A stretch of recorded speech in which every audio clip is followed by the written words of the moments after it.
He would confess later that the first life he saved that winter was not the child, it was his own. He would confess he almost chose the clean ending, the one with a single shot. The bucket shattered at the well, and the sound split the square. Snow swallowed the blood before anyone bothered to look. A 7-year-old girl dragged a grown man by the sleeve, hands cracked and red, while every door in town learned how to stay closed. A stranger without a horse heard the scrape of bone on ice and broke the rule that keeps men alive. Don't get involved. By nightfall, a mother held a shotgun on him.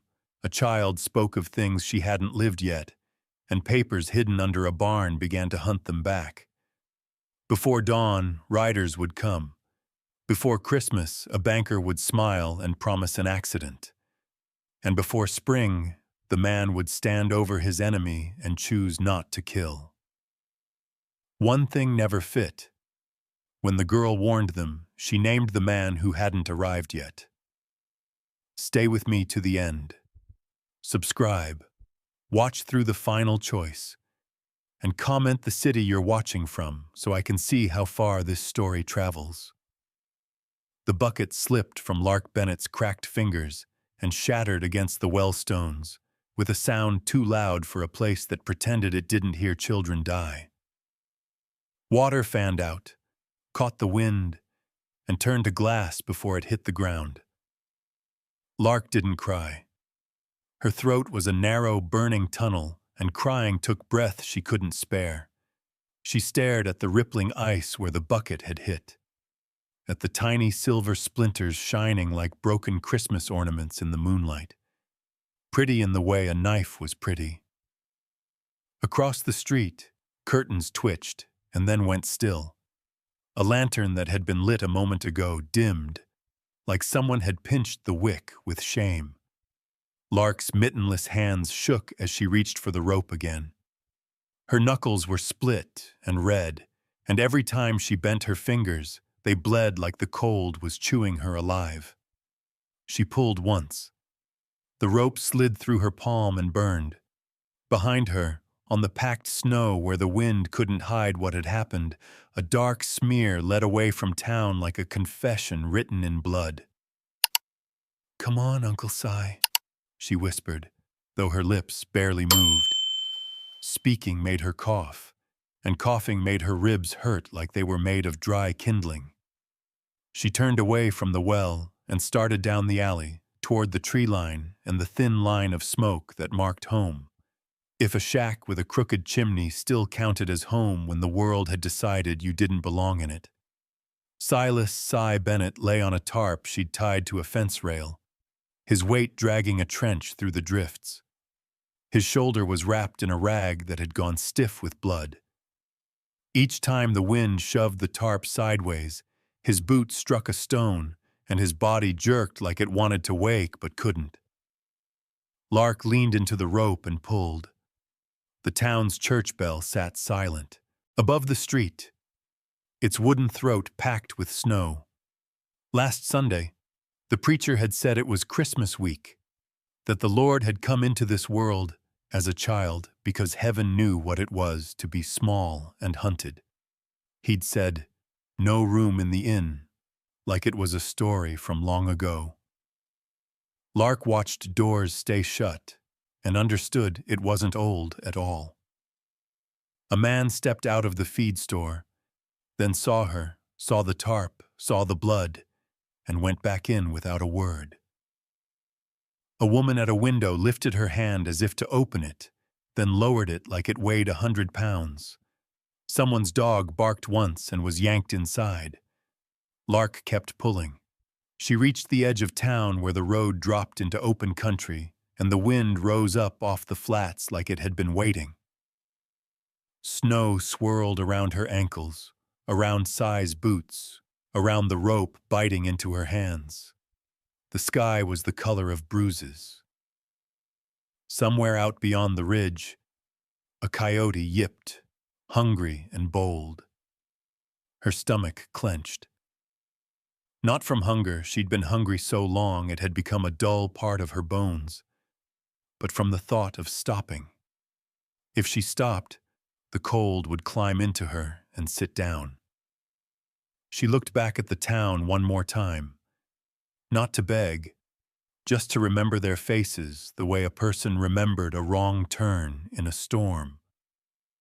Then she faced the hill and pulled her uncle out into the white. Up on the ridge, the horse went down. Rhett Kincaid felt it in the reins before he saw it, felt the tremor that ran through the animal's whole body like a prayer that had run out of words. The gelding's hooves skated on the iced crust, then buckled. Its knees hit first, hard. Its breath came out in thick, ghostly ropes, and then the horse collapsed onto its side, heaving as if the very act of staying alive offended the storm. "Easy, boy," Rhett said, but his voice was torn thin by the wind. The horse's eye rolled toward him, glassy with pain and apology. Rhett swung down into knee-deep snow and sank beside the animal's neck. His gloves were stiff with old sweat and new ice. He pressed his palm to the horse's throat, felt the frantic flutter there, then the slowing. "I know," he murmured. "I know." The storm slapped his face. Snow packed into the lines around his eyes, into the stubble along his jaw. Somewhere under his coat, the broken half of a marshal's badge lay cold against his ribs like a pebble you couldn't spit out. The horse shuddered once, deep, full body, and then went still. Rhett didn't move for a beat. In his head, he heard another kind of silence, the kind that came after a small voice stopped calling for him in the night. "I should have stayed home." It came out of nowhere, that thought, sharp as the cold. He swallowed it down like bitter medicine. He loosened the girth strap with fingers that didn't want to work. He slid the saddle off and leaned it against a snow-buried rock. He pulled the blanket free. The horse's coat was already frosting over, the way a life turned into an object when the world decided it was done with you. Rhett bowed his head. Not for show, not for anyone else. Just because the shape of his grief had always been that. "Lord," he breathed into his scarf, "don't let me be the kind of man who walks past suffering." The wind answered like laughter. He stood, took the bedroll, took what little he had, and left the horse where it lay. No burial, no marker. Just white, swallowing brown. He started down the ridge on foot. Each step was a choice he didn't want to make. Each step made his legs heavier. The cold didn't just bite. It climbed, patient, like debt. He kept going anyway. He had no town he wanted to go back to, no fire that belonged to him. The only thing he carried that still felt like weight was the part of him that couldn't ignore a sound that didn't belong to the storm. That sound came when he was halfway down. At first it was nothing, just a faint scrape under the wind. Then it came again. Scrape. Pause. Scrape. A rhythm too deliberate to be drifting snow. Rhett stopped, tilted his head, let the storm talk around him. There it was. A cough. Small, ragged. The kind that meant lungs were filling with something they couldn't clear. He turned, scanning the hollow below. A child, no, a little miss, just a scrap of a thing, was bent forward like an old woman, hauling a rope tied to a fence rail. Behind her, something dark and long slid across the snow. A body. Rhett's stomach dropped the way it used to when he'd seen men bleeding out on bad ground. He started down fast, boots punching through crust, sliding on ice. He fell once, caught himself with his hands, and felt the sting as snow burned his skin through the gloves. The girl saw him coming and snapped upright. Even in the storm, he could see her face, windburned, pale, eyes too steady for 7 years old. She moved in front of the tarp like she was made of iron. "Don't touch him," she said. Her voice shook, but not with fear, with effort. Rhett slowed, lifted both hands, palms out. Empty. "All right, little miss. I ain't here to hurt anybody." Her fingers were clenched around a piece of wood, maybe a broken handle from something. Her hands were bare, knuckles split and bleeding. She held that stick like it was a rifle. "Who shot him?"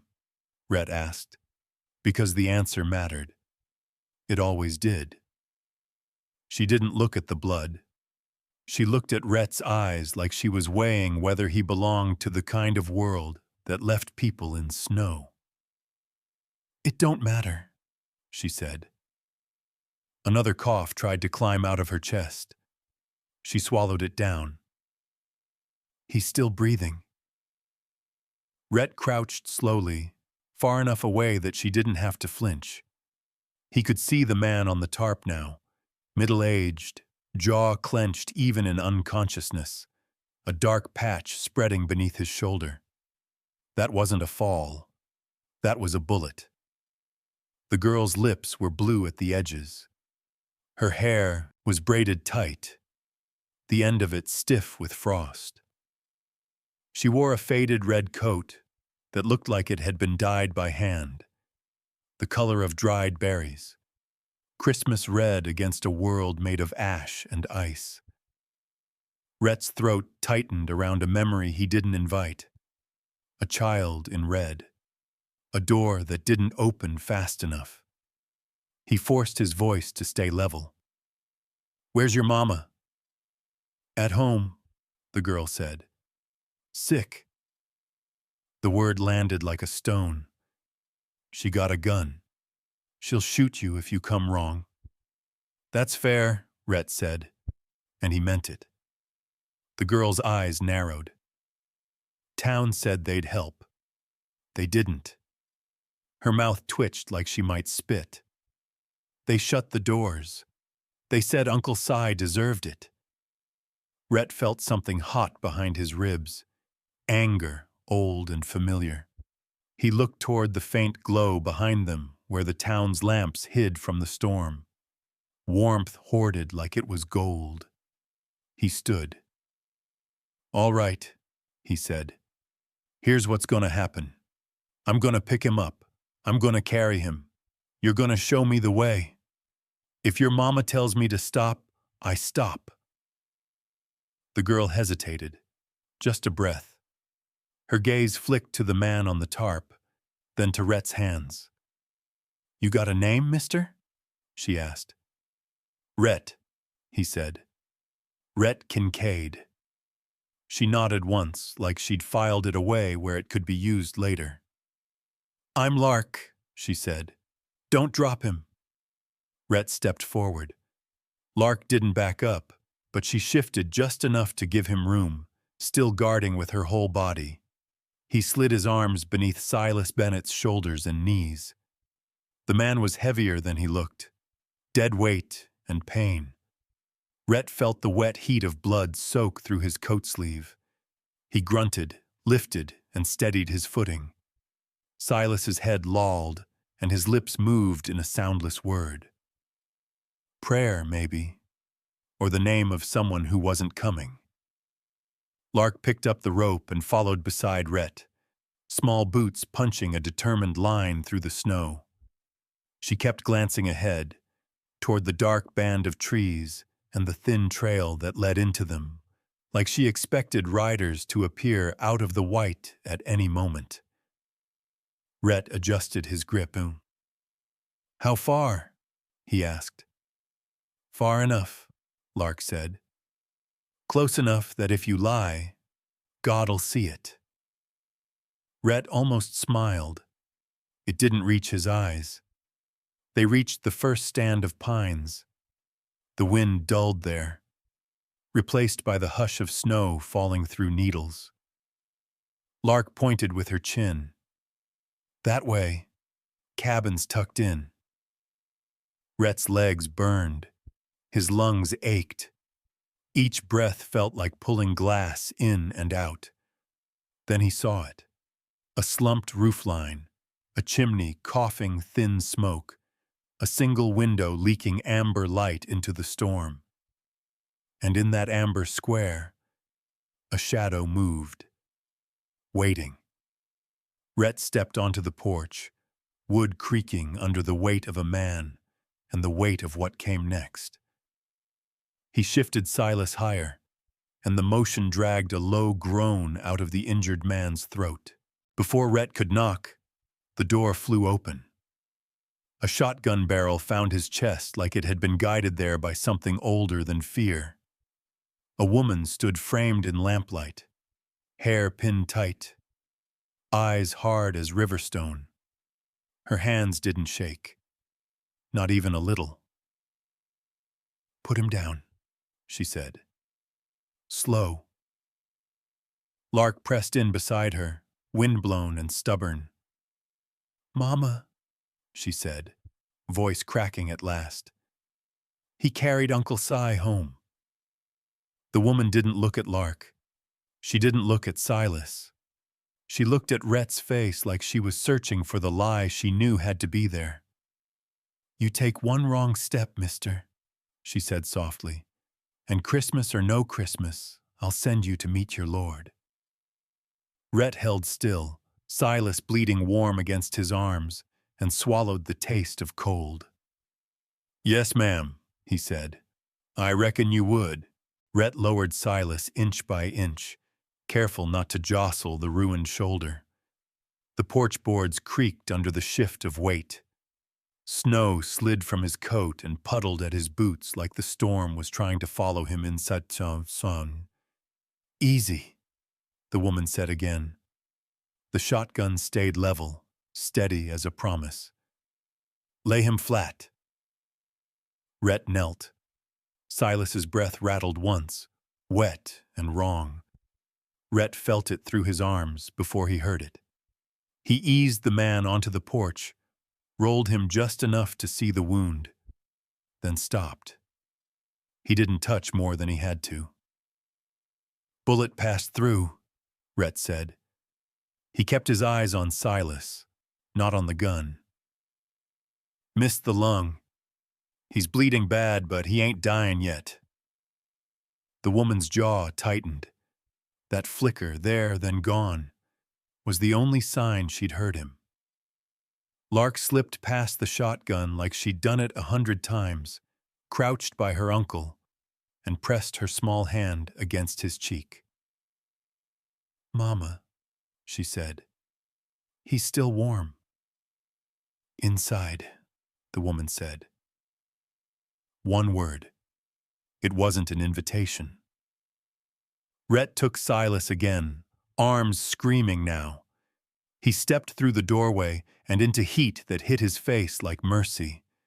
The smell of boiled water and pine smoke wrapped around him.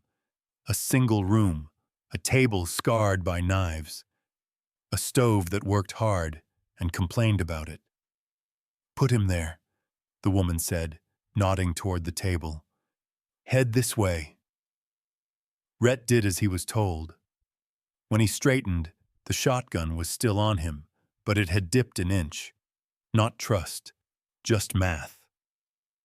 The woman set the gun against the wall without turning her back. She crossed to the stove and poured steaming water into a basin. Her movements were quick, economical, like she had learned how to be efficient when people were watching, and perfect when they weren't. "Lark," she said. "Rags. Clean ones." Lark darted to a shelf and came back with a bundle, already separating the least stained pieces with fingers that didn't fumble. She handed them up like offerings. The woman glanced at Rhett. "You know how to stop bleeding?" "Yes, ma'am." She nodded once. Then don't talk. Do. Rhett shrugged off his coat and rolled up his sleeves.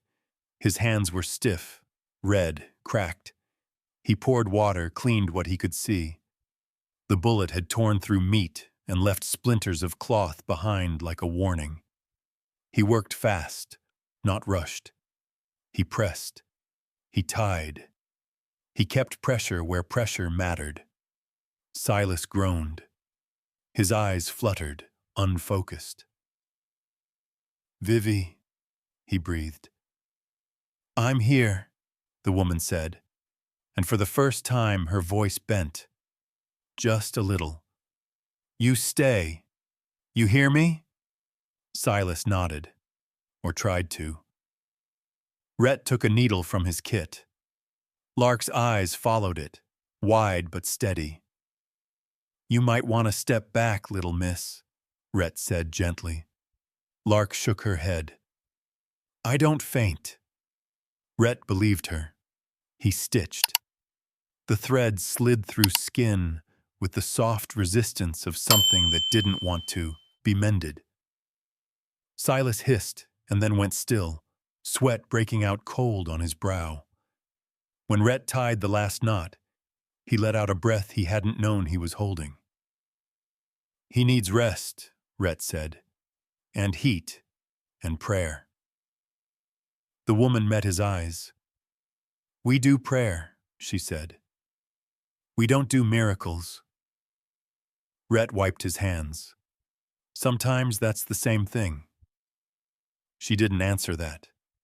She went to a cupboard and pulled out a bottle, poured a small measure into a cup, then handed it to Rhett. "Drink. You're shaking."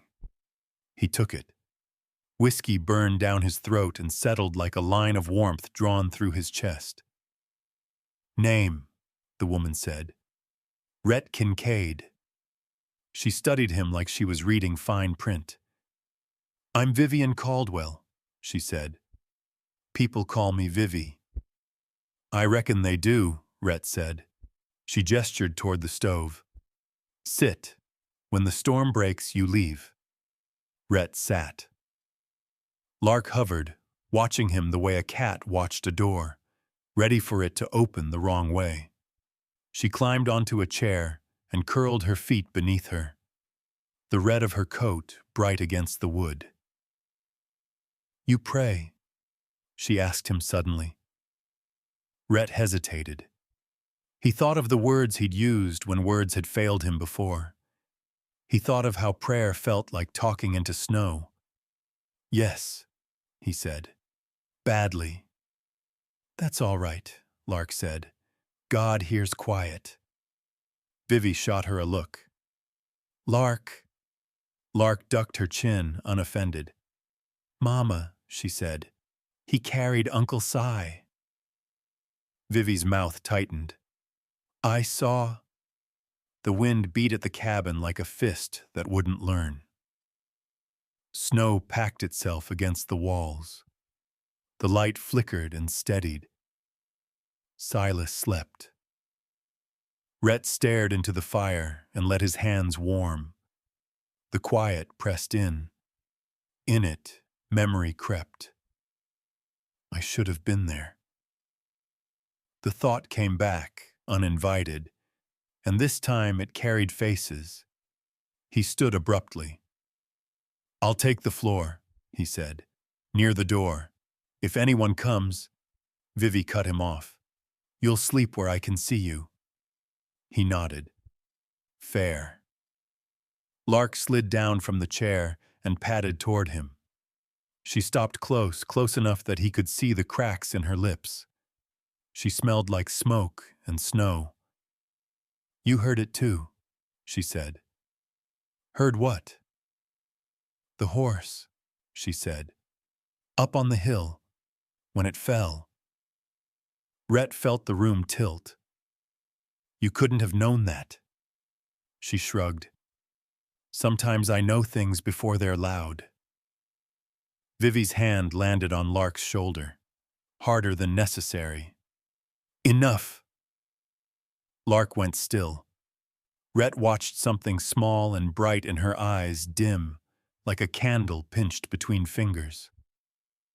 Vivi turned back to Rhett. She's had a fever. Says things. I know fever, Rhett said quietly. That ain't it. Vivi's gaze sharpened. You calling my child's? A knock hit the door. Not a polite one, not a neighbor's. A hard rap, followed by another, timed like someone who knew how long it took fear to answer. Vivi moved without looking. The shotgun came up, smooth. Rhett rose, slow, hands visible. Lark slid behind the table. Who is it? Vivi called. A man's voice answered through the door, friendly as sugar. Evenin', Miss Caldwell. Heard you had trouble. Rhett's jaw set. He knew that voice. Not the man. Voices like that were common, but the shape of it. A voice that smiled while it counted. We don't need help, Vivi said. Well, the voice said, that's a shame. Town's worried.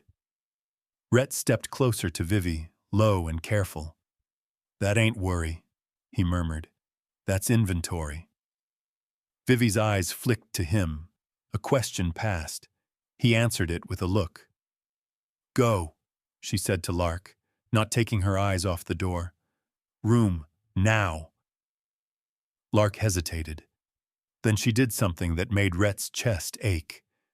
She crossed herself, the way the preacher had taught her, and whispered, Our Father, like a habit that still believed. She vanished into the back.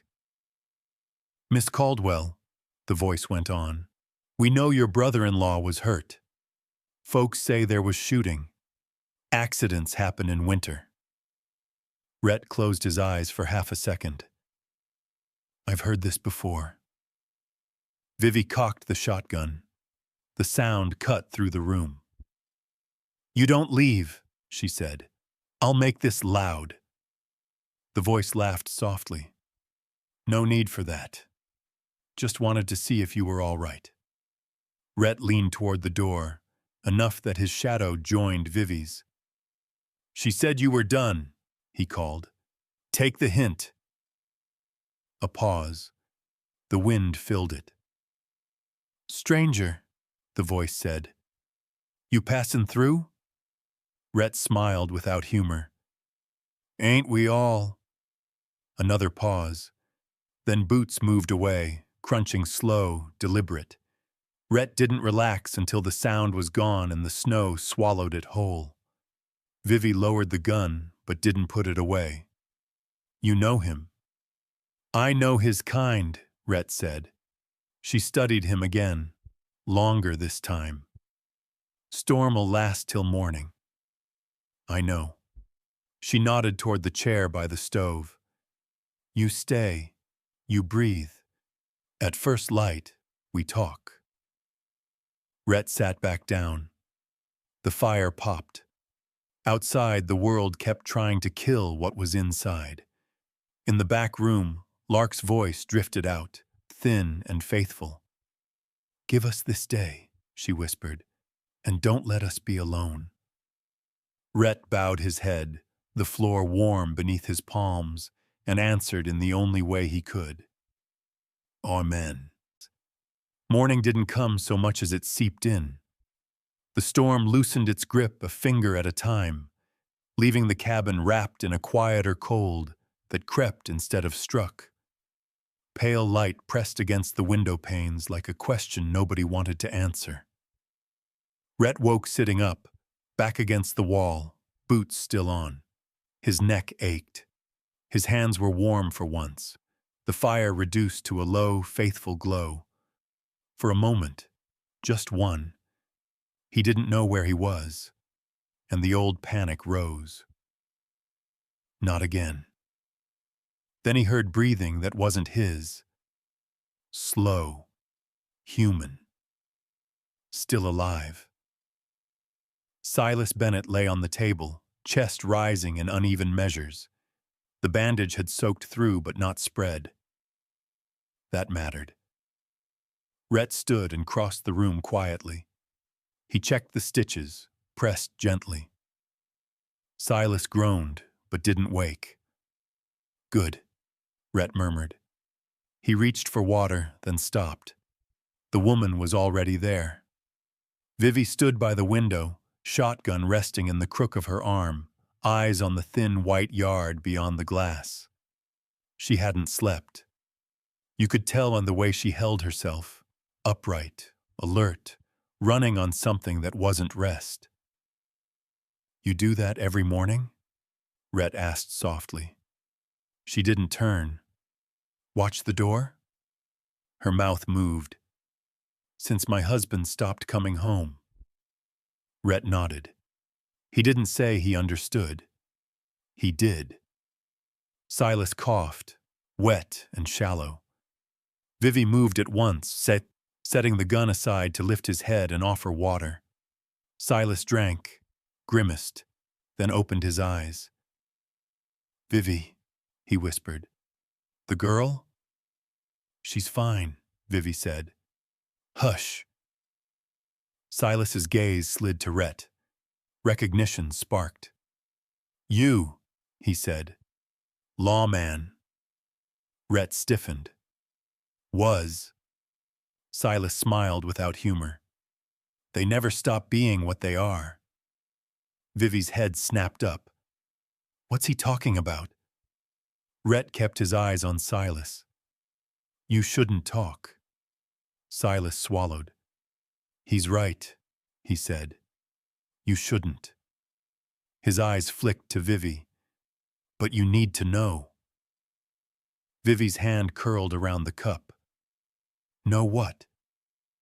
That this weren't an accident. Rhett felt the words land like a weight. Silas breathed through his teeth. I was coming back from the ridge. Saw men by the well. Not farmers. Too clean. Soft hands. He coughed. They asked about your husband's papers. Vivi didn't move. She didn't blink. I told them what you told me, Silas went on. That he died on ice, that there weren't papers. And then? Vivi asked.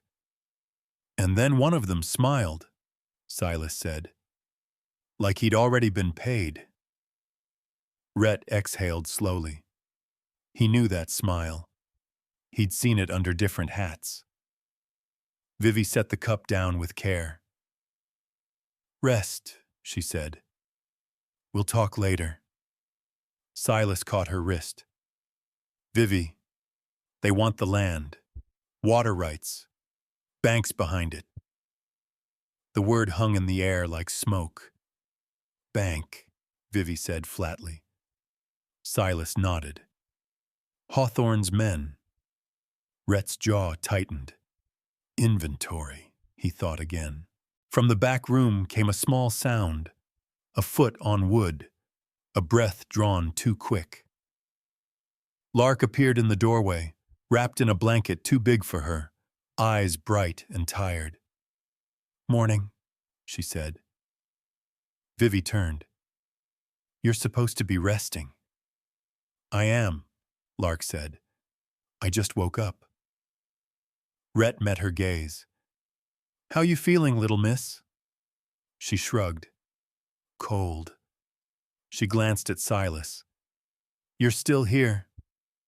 I am, Silas said. Thanks to you.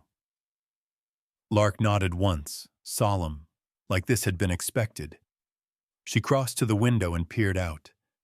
The yard was a mess of drifts and footprints, some old, some not. Her brow creased. They came close, she said. Rhett's eyes followed hers. When? Before the dark went thin, Lark said. They didn't knock again. They listened. Vivi's shoulders squared. How do you know that? Lark hesitated. Her fingers worried the edge of the blanket. Because the snow listened back. Rhett swallowed. He'd heard men say stranger things under fire. but not like this. Vivi crouched in front of her daughter. "Lark," she said, careful, "you had a fever last night." Lark shook her head. "Not like that." Silence filled the room, heavy and brittle. Rhett broke it. "I can check the yard," he said. "See how close." Vivi studied him. "You step outside. You don't draw trouble back." "I won't," he said. "I promise." She didn't answer promises. She nodded. Rhett pulled on his coat and stepped out into the cold that waited like it always did. The air smelled clean now, stripped by the storm. He moved slow, reading the ground the way he'd been taught. Heel, toe, pause. There were tracks near the trees, fresh. Men who'd stood still too long for comfort. A drag mark where something heavy had been set down and picked back up again. He followed it with his eyes to a place near the well where the snow was scuffed. Someone had looked. Rhett's mouth thinned. He turned back to the cabin. Inside, Lark sat at the table with a stub of charcoal, drawing on scrap paper. Vivi watched her like she was afraid to interrupt something sacred. "What are you making?" Rhett asked. Lark slid the paper toward him. It showed the well. Men standing near it. One face was just a blur, but the mouth curved in a thin line. "That's the smile," Lark said. Rhett felt a chill that had nothing to do with winter. Vivi closed her eyes. When she opened them, something had shifted. "All right," she said. "We stop pretending." Silas stirred. "Vivi, we stop," she said again. "They won't." Rhett nodded. "Then we need proof." Lark looked up. "Papa hid it." Vivi froze. "What?" "Papa said," Lark went on, "if anything happened, the house would remember." Rhett felt the hair on his arms lift. "Where, little miss?" Lark tapped the floor with her toe. Once. Twice. "Where it sounds hollow." Vivi stared at the boards, at the scars and stains she'd scrubbed for years. Then she moved the rug aside. Rhett knelt and rapped his knuckles. The sound answered him back wrong. "Here," he said. They pried up the board together. Beneath it lay a wrapped bundle, oiled cloth dark with age. Vivi's hands shook as she lifted it free. Inside were papers, deeds, ledgers, names, dates, a truth that had weight. Silas closed his eyes. "God forgive me," he whispered. Vivi didn't cry. She gathered the bundle and held it against her chest like a child. "God already knows," she said. Outside, a crow landed on the fence and watched. Rhett straightened. "They'll come harder now." Lark met his eyes. "I know." He almost asked how. He didn't. Vivi drew a breath. "Then we don't stay." Silas tried to sit up. "This is our home." Vivi's mouth trembled, then steadied. "It's a place," she said. "Our lives are bigger." Rhett felt the choice settle in him like a stone he'd carry gladly. "I'll get you out," he said. Lark reached for his hand. Her fingers were warm now. "God sent you," she said simply. Rhett squeezed once, careful. "Don't make me believe that," he thought. But as the light grew stronger and the snow began to melt into memory, he found himself whispering a prayer he hadn't said in years. "Lord," he said low, "if this is the road, don't let me fail them." The cabin creaked as if answering. Outside, somewhere beyond the trees, a horse snorted, and the house remembered. The sound of the horse carried through the trees like a warning that had learned how to breathe. Rhett went still. Not the kind of still that hoped the sound would go away, the kind that counted it. One snort, a stamp, leather shifting, someone easing weight in a saddle, careful not to announce themselves. He looked at Vivi. She had already reached for the shotgun. Lark stood by the table, the bundle of papers clutched to her chest. The charcoal drawing lay half-finished beneath her elbow, a smear of black snowing down the page. Her eyes were fixed on the door, wide but sharp. "They're not lost," she said. Rhett crossed to the window and lifted the corner of the curtain with 2 fingers. Outside, the yard lay quiet. The storm's tracks softened but not erased.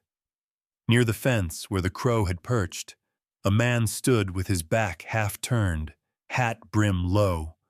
Another shape waited farther out, horse restless, breath steaming. Too calm, Rhett thought. Too sure. A knock came. One rap, measured. Vivi stepped forward before Rhett could stop her. She didn't raise the gun yet. She rested it against her thigh, muzzle down, the way people did when they wanted you to forget it was there. "Who is it?"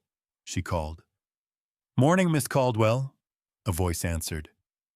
Pleasant, polite, the kind that made promises sound like favors.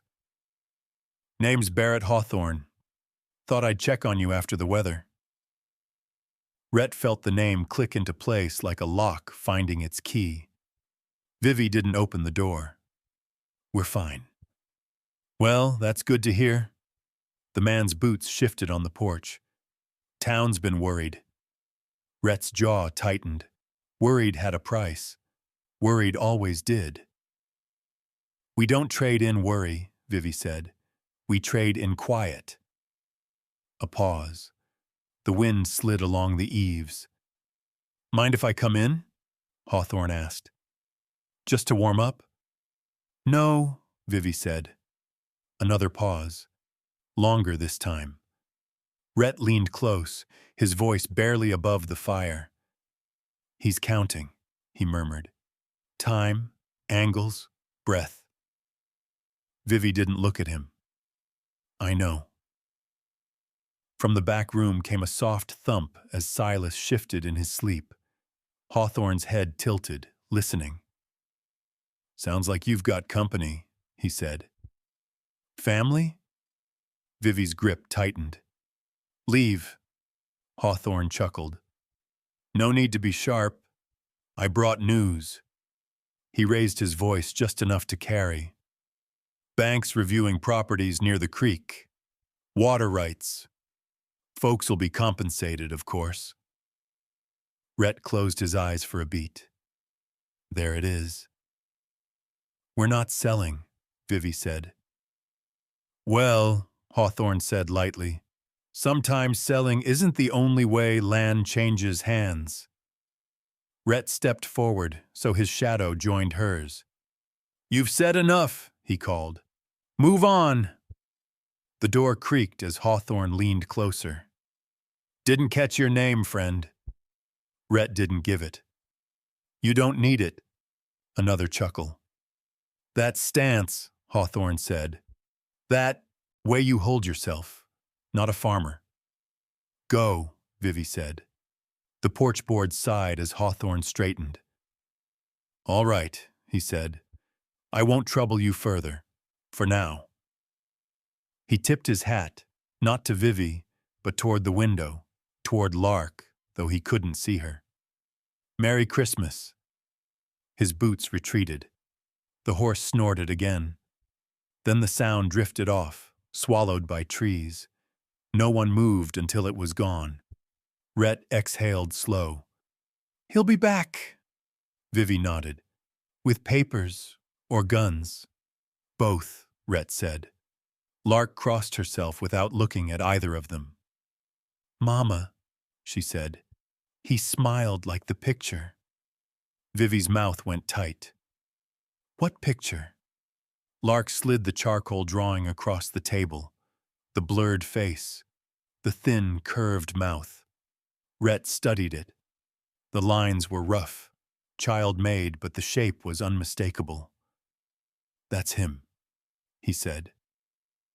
Vivi closed her eyes. When she opened them, resolve had replaced fear. We leave today.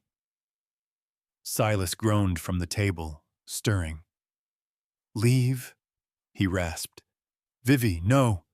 We leave, she said again, before they decide to be kind.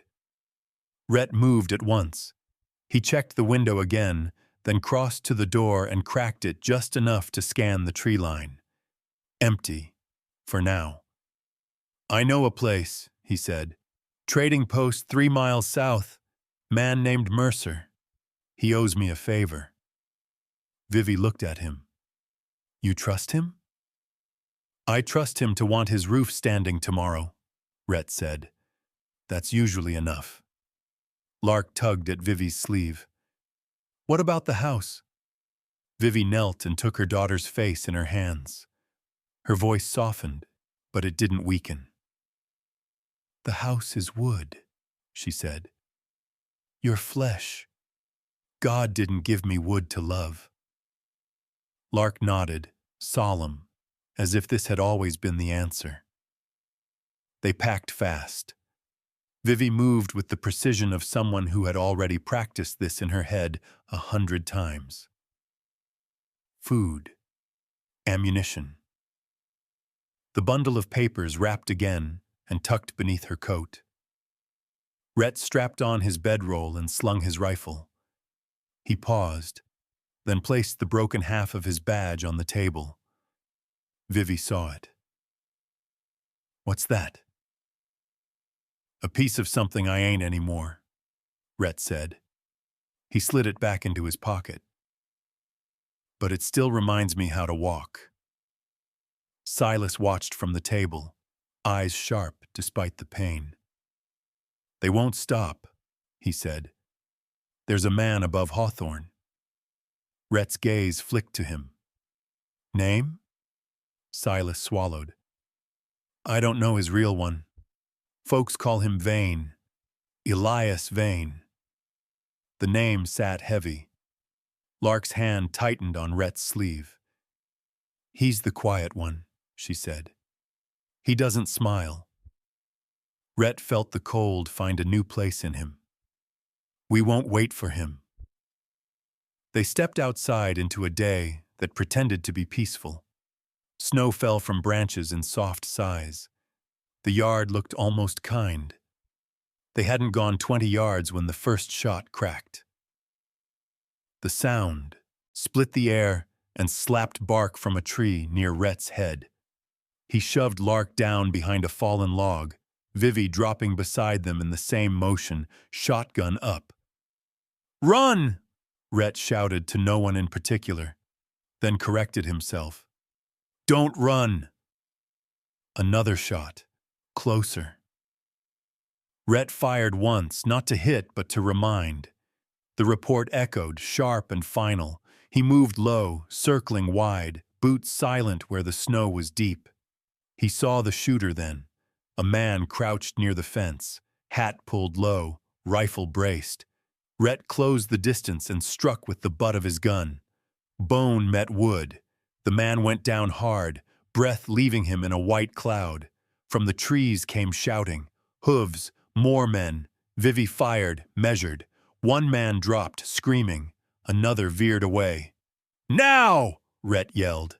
They ran. Lark's breath came in short, fierce bursts. Vivi half carried her, half pulled, the bundle of papers pressed tight against her ribs. Rhett covered their retreat, firing only when he had to, counting shots like rosary beads.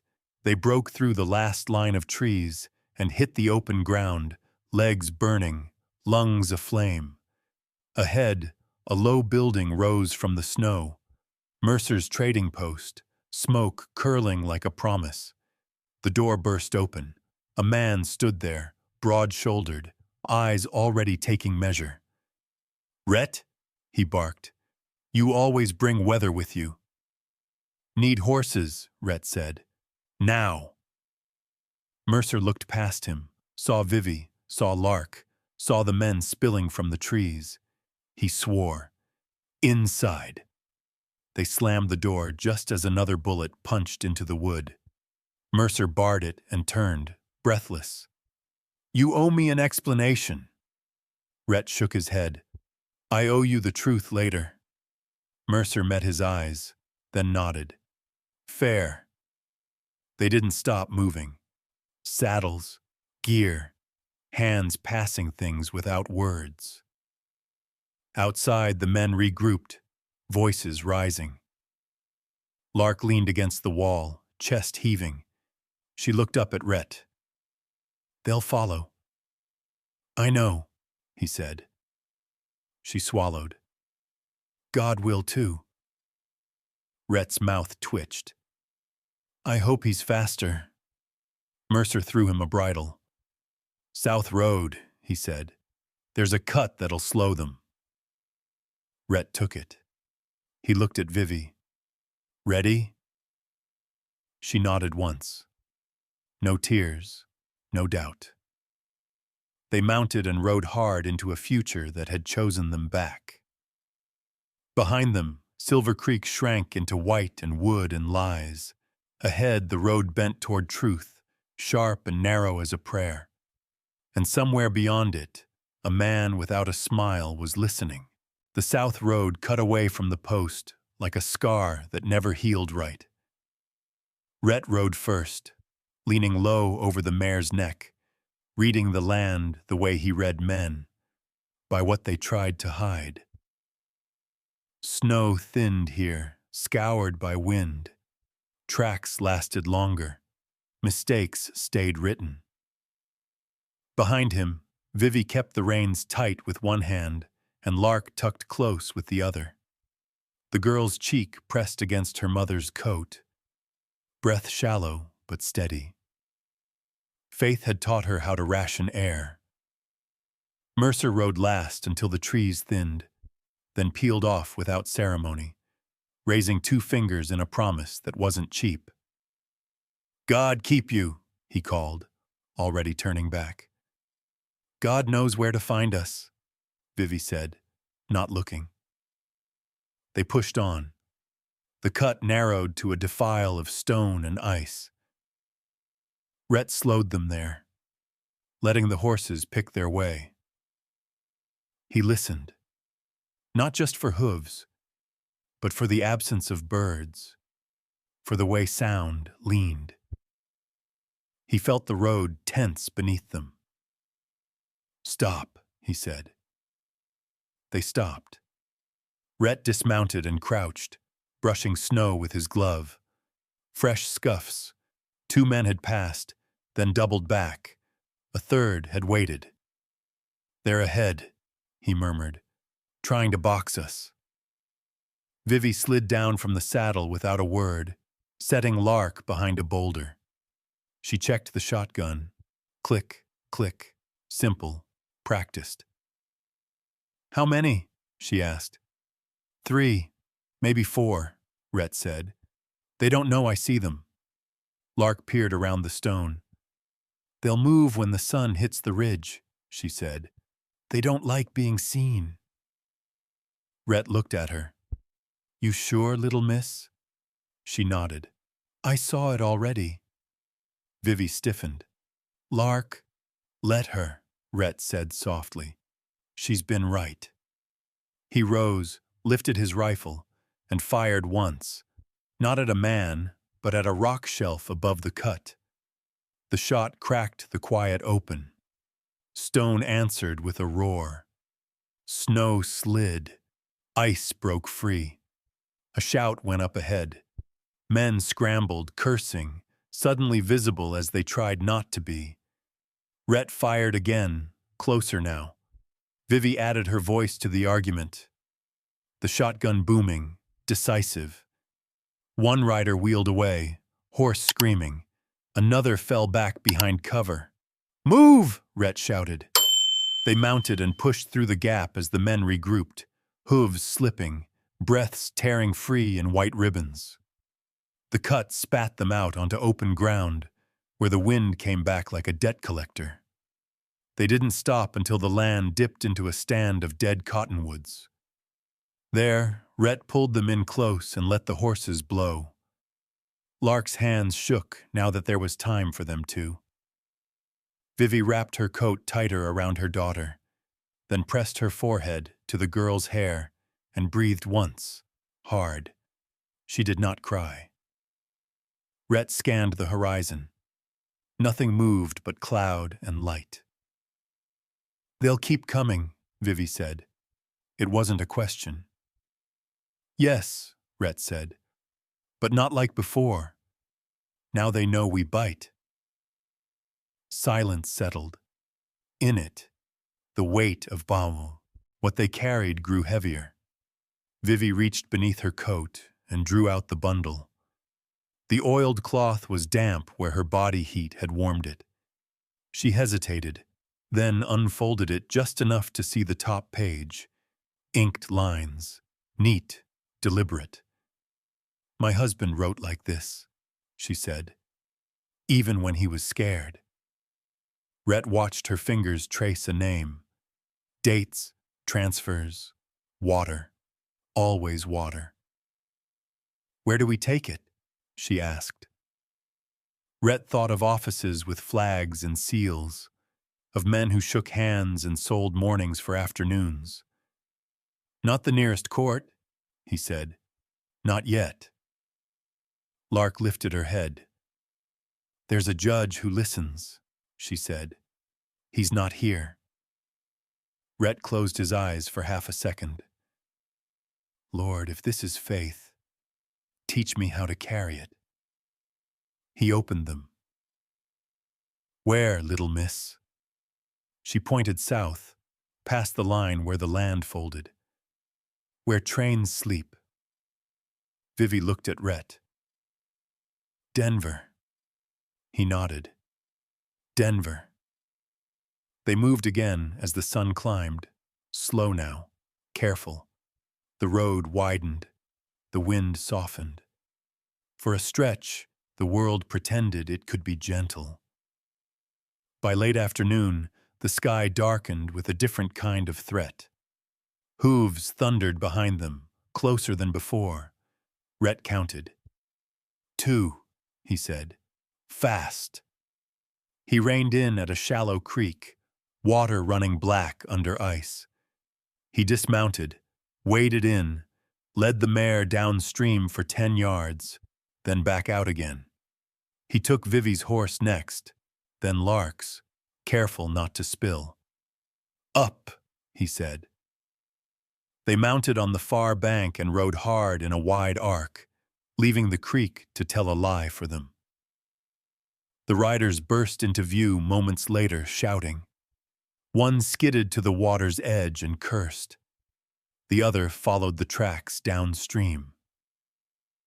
"Split," Rhett murmured. "Good." They vanished into timber and didn't stop until their lungs burned and their hands went numb. When they did stop, the world had changed again.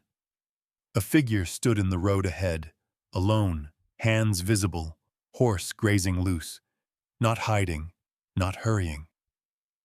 Rhett felt the cold settle in a new place. The man wore plain clothes, no dust, no hurry. His face was forgettable in the way a knife was forgettable until it was used. "Evening," the man said, voice mild. "You're traveling with something that isn't yours." Vivi raised the shotgun. Rhett didn't. "Name," Rhett said. The man smiled without showing teeth. "Names are for doors," he said. "I'm here about keys."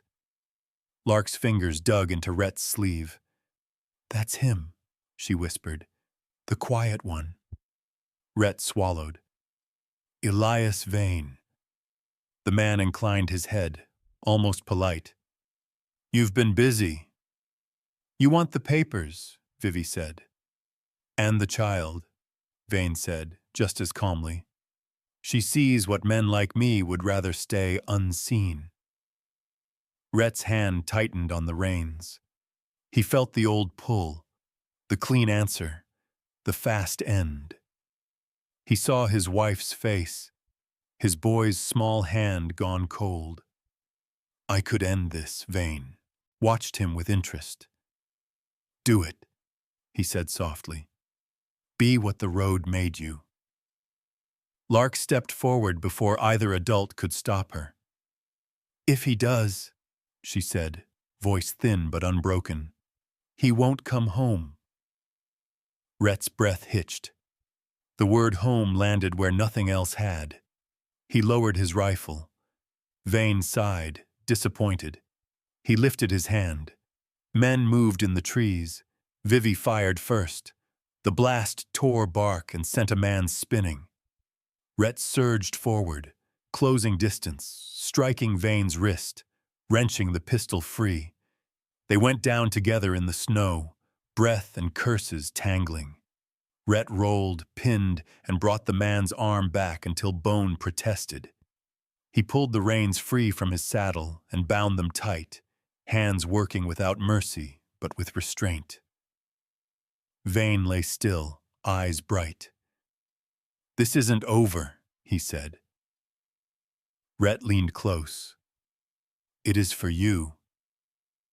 They didn't linger. They rode until night took the color from the land, and the stars came out sharp as nails.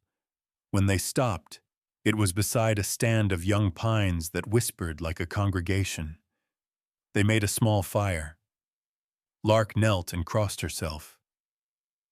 Thank you, she said, not to anyone there. Rhett sat back on his heels, bones aching, heart louder than the wind. I didn't kill him, he thought. I can still walk. Vivi wrapped the bundle tighter and looked at him. We keep going. Yes, Rhett said. To Denver. Above them, the stars held their places. Somewhere far off, bells rang for Christmas Eve, faint and faithful. Rhett bowed his head and let the prayer come out the way it wanted. Lead us, he said, and don't let us be lost. They rode into the outskirts of Denver under a sky scrubbed clean by night. Smoke lay low over the yards where engines slept, iron beasts breathing slow. Bells rang somewhere beyond the tracks, measured, faithful, marking Christmas Eve for people who still believed in doors that opened when knocked. Rhett slowed them before the lights thickened. He didn't trust cities. Cities remembered men too well and forgot them too fast. Down, he said. They dismounted in a stand of scrubby cottonwoods by a siding. Vivi wrapped the bundle tighter and tucked it beneath her coat. Lark's boots hit the ground and she swayed, catching herself on Rhett's sleeve. You all right, little miss? He asked. She nodded, then shook her head. I will be. Vivi touched the girl's forehead. No running now. We walk. They walked along the edge of the yard, keeping shadow where shadow was offered. Rhett counted lamps, counted steps between whistles, counted the time it took a man to look away when he thought nothing mattered. They reached a narrow street where brick leaned in close and windows watched with the kind of patience that sold secrets by the hour. A sign creaked overhead. Ashford Printing. Letters faded but stubborn. Lark stopped. Here, she said. Vivi frowned. We don't know this place. Rhett studied the door. Ink stains on the jamb. Paper dust tracked in and out. We know enough. He knocked. 3 times. Then once more, softer. Footsteps. A pause. A bolt slid back. A woman's face filled the gap. Sharp eyes, ink-smudged fingers, hair pinned like it meant to stay put. She took them in quickly, the coats, the child, the way Rhett stood a half step ahead. "Yes?" she said. "We were told you listen," Rhett said. The woman's gaze flicked to Lark, then to Vivi's coat, heavy where it shouldn't be. "Who told you that?" Lark met her eyes. "My papa." The bolt slid the rest of the way. "Inside," the woman said. "Now." They stepped into heat that smelled of oil and paper. Presses slept like animals fed late. Proofs lay stacked, lines of type marching where truth learned to stand straight. "I'm Corinne Ashford," the woman said. "If you're lying, you picked the wrong door." Vivi set the bundle on the table and unwrapped it enough for the first page to breathe. Names, dates, water. Corinne's mouth tightened. "You didn't." "We did," Vivi said. "And they're coming." Rhett added, "The bank, and a man above it." Corinne exhaled slowly. "They already bought 2 judges." "Then we need the 3rd, Rhett said. Corinne's eyes lifted. "You don't ask small." Lark climbed onto a chair and folded her hands like she'd been taught. "God likes it when people ask big," she said. Corinne studied her, something soft and dangerous flickering. "So do I." She moved fast then. Locked doors, shuttered windows, paper slid, ink flowed, names copied, dates checked. Truth multiplied. "Judge Holloway," Corinne said. "He won't meet you in daylight, and he won't meet you together." "Where?" Vivi asked. "Union Steps," Corinne said. "Midnight bells. He'll walk. You'll pass. He'll see what you carry without seeing you." Rhett nodded. "That'll do." They waited while the city kept time. Outside, a train screamed and then slept again. Lark leaned against Rhett's knee, breathing small and even. "I don't like cities," she whispered. "Me neither," he said. "They make promises with their mouths." When the bells began, Corinne led them out the back and pointed. "One chance," she said. "If he turns away, run." They split. Rhett took the long way, hands empty, face blank. Vivi walked the other side of the street, coat closed, eyes forward. Lark between them, small and ordinary as the night allowed. A man came down the steps, gray hair neat, shoulders heavy with the habit of choosing. He walked like someone who knew the ground would hold. They passed. Vivi let the bundle slip just enough. The man's gaze caught, paused, returned to the paper like it had weight. He kept walking. At the corner he stopped. "Ma'am," he said to no one in particular. "You dropped something." Vivi turned. Rhett felt his heart find a new rhythm. The man handed back not the bundle, but a single page, marked in pencil, a line drawn where water flowed and money followed. "Tomorrow," the judge said quietly. "8, East Door. Bring the rest." Then he walked on. They didn't breathe until he was gone. Corinne met them in an alley, eyes bright. "That's as close to a yes as he gives." They didn't linger. They returned to the cottonwoods, to the horses, to a fire that knew how to be small. Rhett set the watch. Vivi fed Lark soup warmed just enough to matter. "Sleep," Vivi said. Lark shook her head. "If I sleep, they move." Rhett crouched. "Then don't sleep.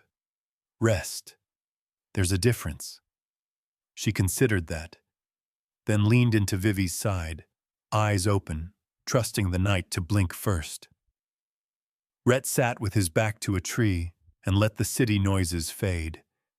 He pressed his thumb against the broken edge of the badge in his pocket and thought of doors he'd closed and doors he hadn't. "I'm still here," he told himself. "That counts." Hooves whispered before dawn. Not loud, not fast. Careful. Rhett stood. Vivi did too, shotgun already in hand. Lark's eyes were open. "They're close," she said, "but not him." Two men emerged, hands raised too high to be honest. "Easy," one said. "We're just looking." Rhett stepped forward. "You found nothing." A third shape moved behind them. Different. Still. Elias Vane stepped into the gray, bound hands, free now, wrists marked where rope had argued with bone. He smiled without warmth. "You did well," he said. "Almost holy." Rhett's rifle came up. "You shouldn't be walking." "Men like me always walk," Vane said. "The question is, who walks with us?" He glanced at Lark. "Come," he said gently. "You won't have to see bad things anymore." Lark's fingers tightened on Vivi's coat. "That's a lie." Vane sighed. "You hear her?" he asked Rhett. "She thinks she knows the end." Rhett felt the old fire lick his ribs. He took one step forward, then stopped. "No," he said. "She knows the road." Vane's eyes narrowed. "Then choose." Rhett didn't hesitate. He fired, not at flesh, but at the lantern hanging from a branch above. Glass shattered, oil fell, flame blossomed low and sudden, a wall between. Vivi fired. One man went down, the other ran. Rhett surged through smoke, struck Vane hard, took him down again. The bind went back on, tighter this time, knuckles white with the work of mercy. Vane lay in the ash, breathing.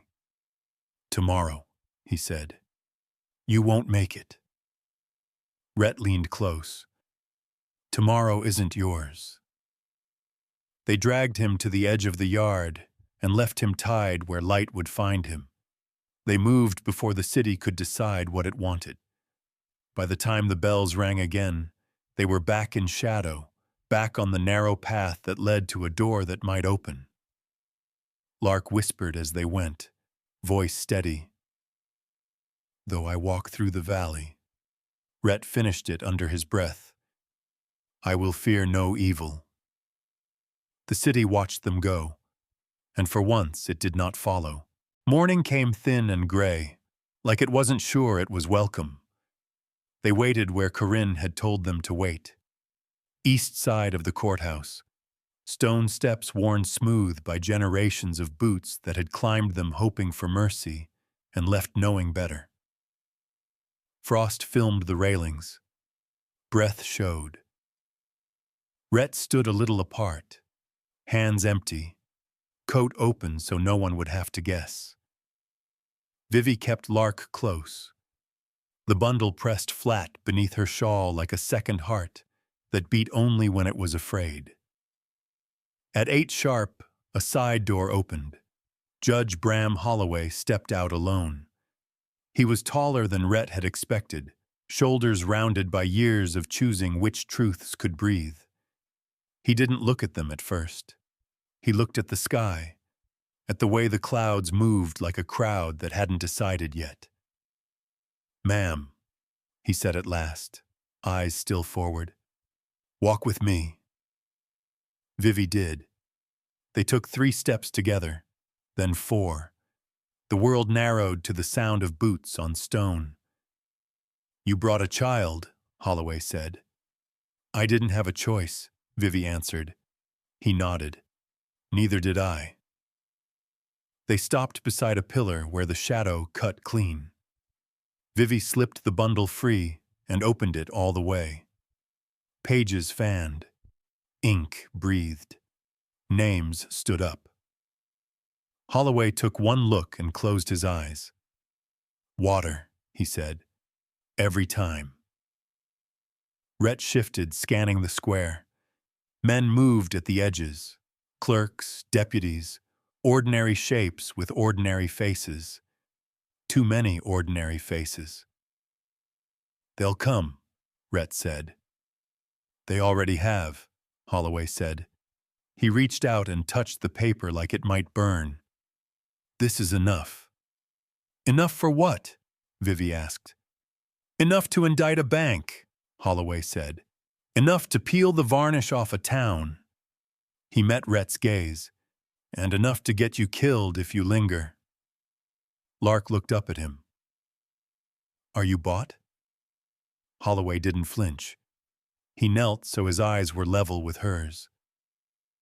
"Not today," he said. That was the best promise any of them had heard. Holloway straightened. "East door," he said again, to no one in particular. "Now." They moved. The door closed behind them, with a sound like a held breath finally let go. Inside, the air was colder than outside. Stone held secrets longer than snow. Holloway led them down a narrow corridor that bent twice and then bent again, as if the building itself didn't trust straight lines. "Sit," he said. They sat.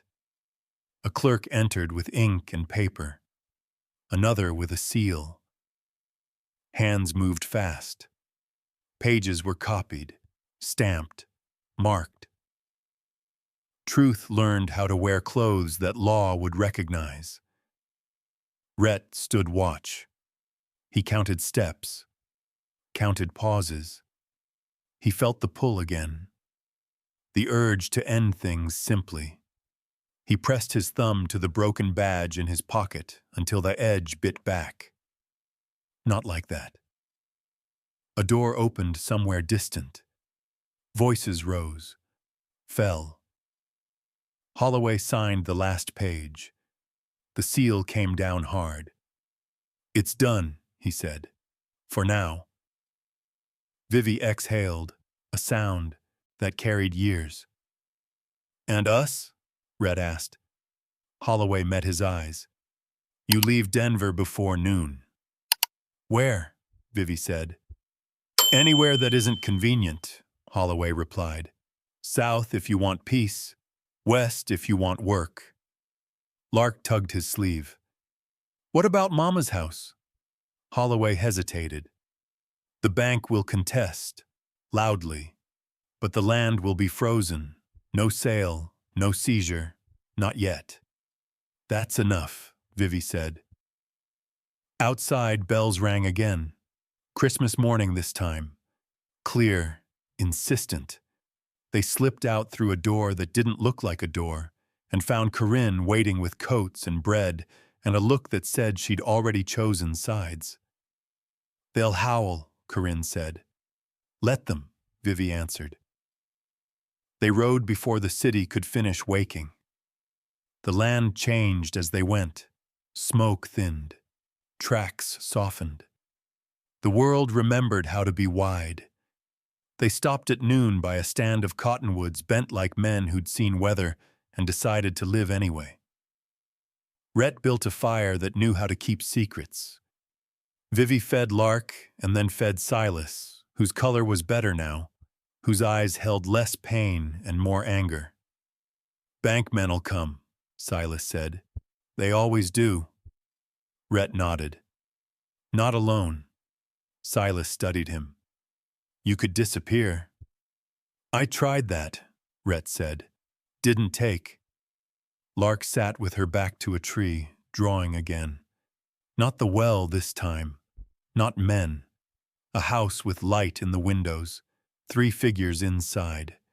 No faces. Vivi watched her, something like wonder and fear sharing the same space in her eyes. "What is it?" she asked. Lark shrugged. "A place God can find us." Rhett felt the words settle. He fed another stick to the fire. They moved on. By evening, snow began again, soft, forgiving. The road dipped toward low hills where fences lay broken and nobody cared. Rhett slowed, reading the ground. "There," he said, "we can camp." They made shelter quick and quiet.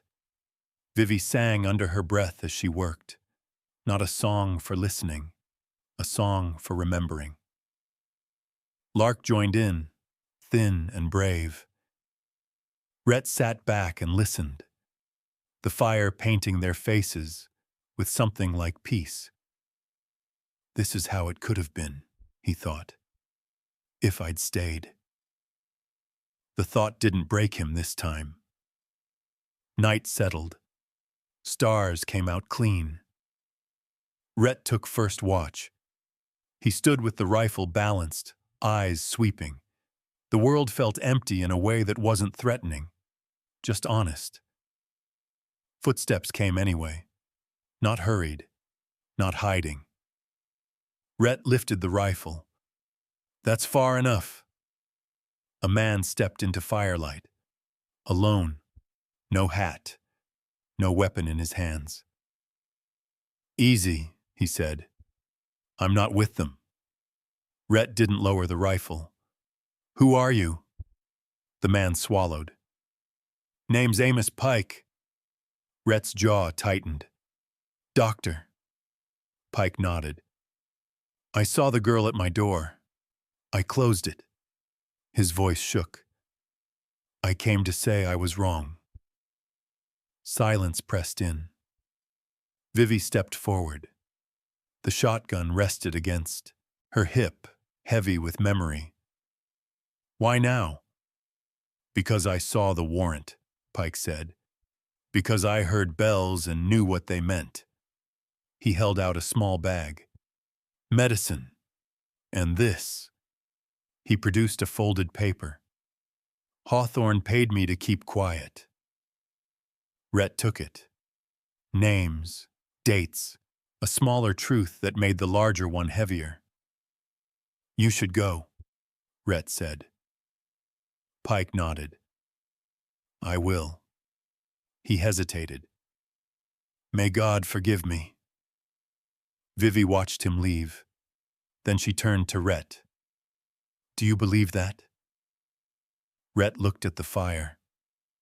"I believe in doing the next right thing." They slept. At dawn, the world was new again. Rhett woke to Lark standing over him, eyes bright. "We're safe today," she said. He smiled, slow. "That's a gift." She smiled back. "God likes giving those." They packed and rode, the road bending toward a place without a name yet.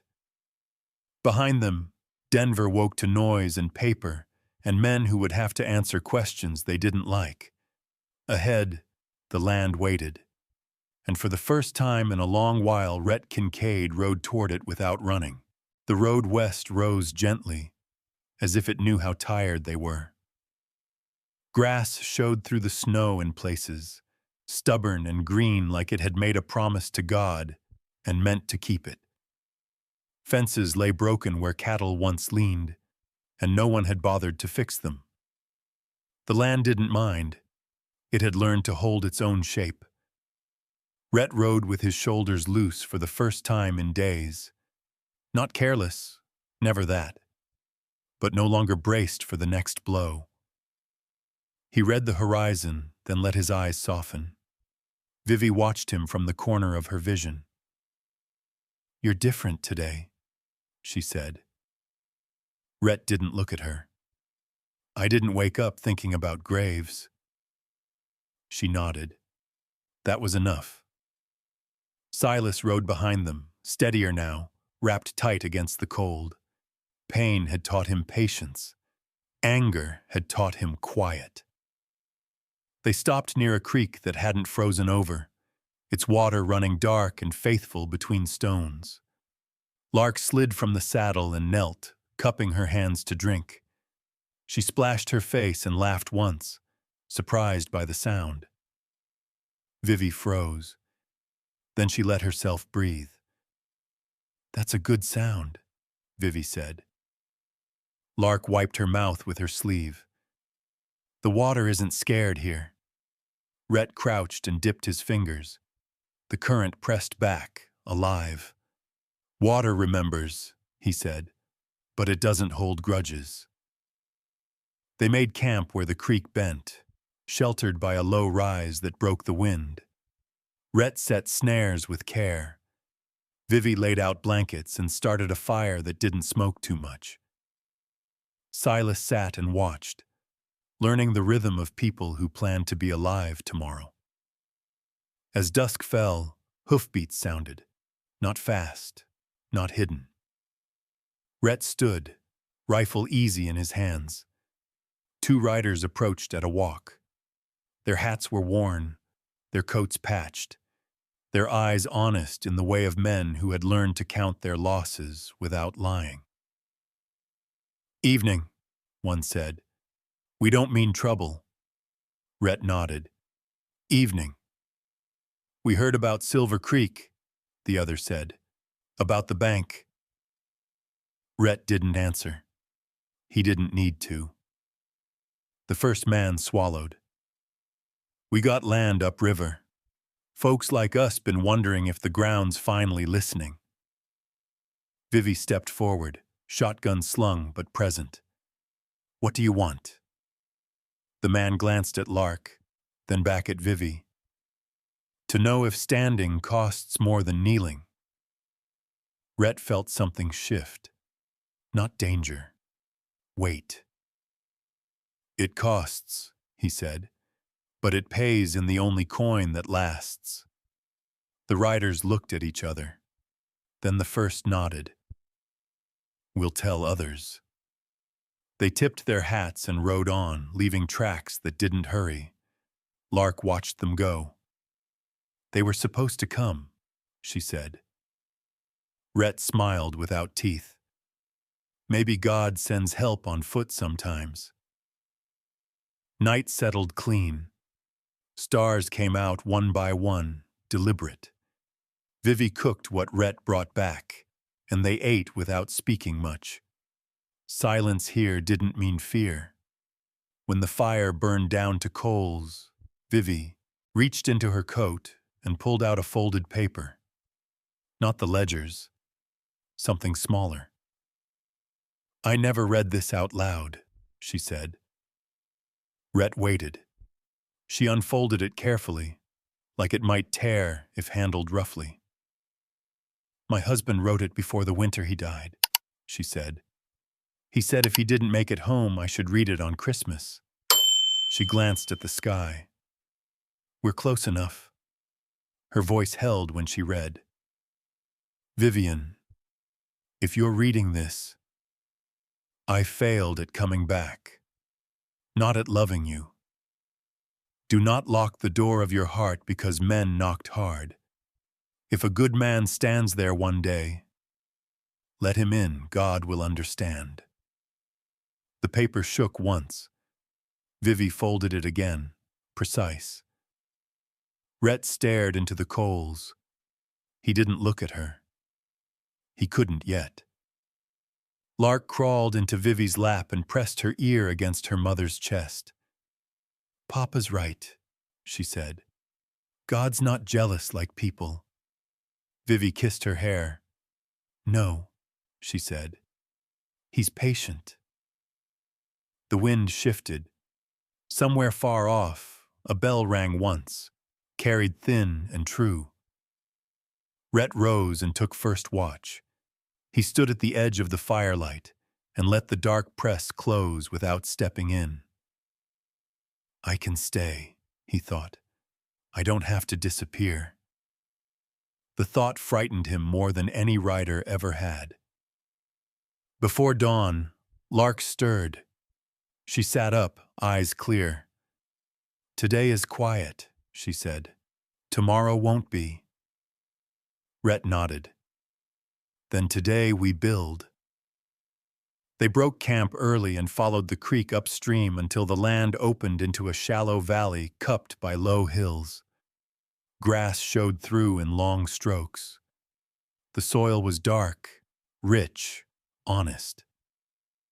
Vivi dismounted slowly. She walked the ground, pressed her boot heel into it, then her hand. This could hold, she said. Rhett looked around. Water close, wind broken, high ground for watch. It could. Silas slid down and leaned on his cane. I could mend fences again, he said. If someone let me. Vivi smiled at him. I will. They worked. Not fast. Right. Rhett cut poles and set them. Vivi measured and marked, her mind moving ahead of her hands. Lark gathered stones and stacked them with care, building a hearth like she'd seen in her drawings. As the sun climbed, a figure appeared on the ridge. Rhett straightened, rifle half raised. The man lifted his hands and stopped where he was. He wore a deputy's badge that caught the light. His horse stood calm. Name's Tom Briggs, he called. Judge Holloway sent me. Rhett waited. Warrants went out this morning, Briggs said. Hawthorne's account's frozen. Elias Vane's wanted on a string of charges that won't fit on one page. He hesitated. They'll look for you. Vivi met Rhett's eyes. Always. Briggs nodded. Judge said to tell you this land isn't claimed. Yet. He smiled thin. Seems like a good place to be unbothered for a while. Rhett exhaled. Tell the judge thank you. Briggs tipped his hat. To Vivi, to Lark. Merry Christmas, he said, and turned back the way he came. They stood in the quiet he left behind. Lark picked up a stone and placed it at the center of her little hearth. This is where the fire goes, she said. Vivi looked at Rhett. Will you stay? Rhett felt the question open in him like a door that swung sideways. Not forced. Offered. He nodded. If you'll have me. Vivi didn't answer with words. She handed him a hammer. He took it. The first blow rang clean across the valley, bright as a bell. And the land, which had never asked for permission, began to remember their names. The first wall went up crooked. Rhett didn't correct it right away. He leaned on the hammer and let the wood tell him what it wanted to do. Wind pushed at the posts, testing them the way men tested promises. The posts leaned back and held. Good enough, he said. Vivi glanced at the line, then at him. For now.